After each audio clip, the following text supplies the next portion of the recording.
Good morning, Mrs. Smarter here. I'm here with a new to me book, not a new book. In fact, he's got about 20 books out. This is Iron Lake by William Kent Kruger.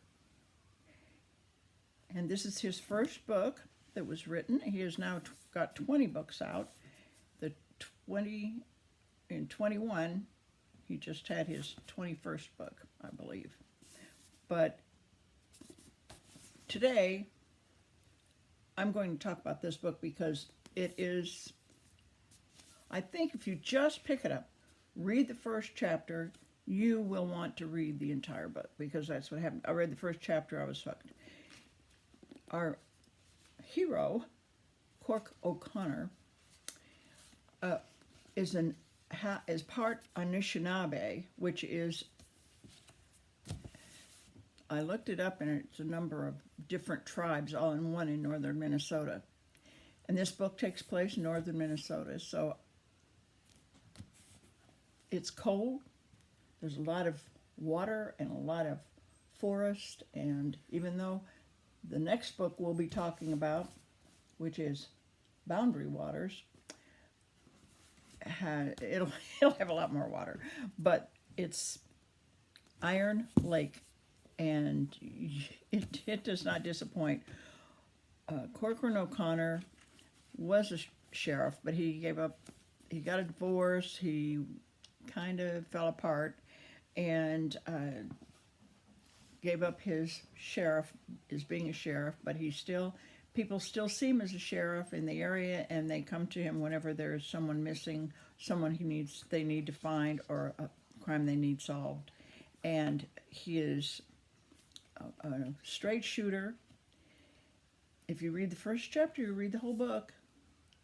It's amazing. It's fascinating. He goes out with one of his mentors, one of the older men in the crowd and in the tribe, and they go up bear hunting, and he shoots a bear each season, one bear, big black bear, and then he has it dressed out and divided among the people who had salted and they love bear.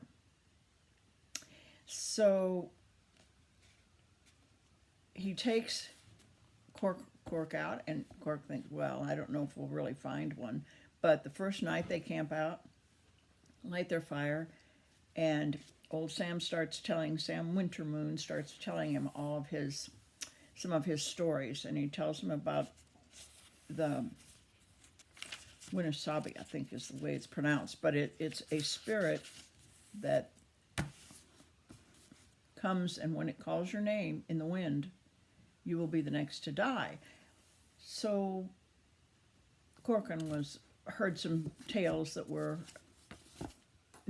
clear enough to him to be revelatory and to be a premonition, and listened closely to the wind, hoping that he wasn't going to hear his name called. But if he did hear someone's name, he went and told him, I think it's Anishinaabe, has called your name, and sure enough, that person dies of one tragic death or another. But there are a number of deaths in this group of people of all Minnesota kinds. I say Minnesota kinds because you've got ice, you've got water, you've got a lot of shotguns, you've got people hunting, you've got, and he ties in with his ex-wife and his family, and tries to take care of people in the community. You'll just love this guy.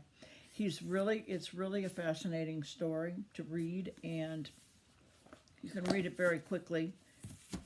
I just have not been doing reviews lately, but then this one, Boundary Waters. My family's been up the Boundary Waters a number of times, and I'm really excited to read this for my next review next week. So if you pick up William Kent Kruger, Iron Lake, you are going to have quite a fascinating read. full of twists and turns and everything that you want from a suspenseful story, tale, mystery. So enjoy, and I'll see you next week. Bye.